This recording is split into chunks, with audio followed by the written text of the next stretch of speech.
Hello guys, good afternoon. Welcome to our YouTube channel. Guys, dito po kami guys sa terminal sa gilid ng simbahan, no? Ang kasama ko pong lumabas si Nicole. Ayan si Nicole. Ayan guys, si Nicole.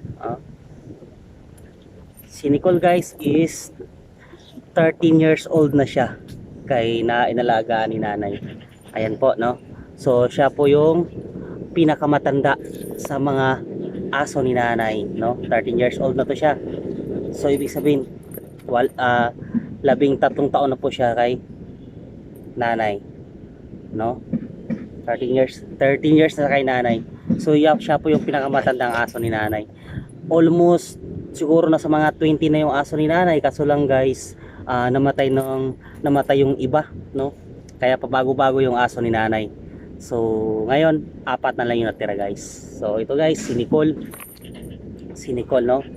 Pinapakawala rin namin to guys kasi hindi naman to nangangagat ng tao guys. Mabait tong aso niya guys. So ito, maliit konti yung katawan niya. Ayan katawan niya guys, maliit.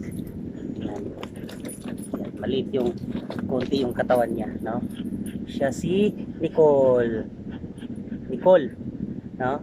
So palagi to namin niligo every week to 2 beses namin niligo tong aso na to, no? May shampoo sila guys. Ayan, no? So minsan nakakaawa siya ng aso sa taas kasi hinahamon siya guys, no? Medyo hindi na siya gaano kalakas guys kasi matanda na guys. May mga maliliit siyang aso guys dati, kaso lang namatay nung panahon ng pandemic, no? Nagkasakit. 3 yung namatay guys, nagkasakit. So kaya napalitan ng mga bagong aso niya guys. So ito guys, si Nicole, ito yung pangatlong aso ni nanay guys, no? So mabait din to guys, medyo matanda na lang, no? Tapos may lahay to guys, tingnan nyo man guys,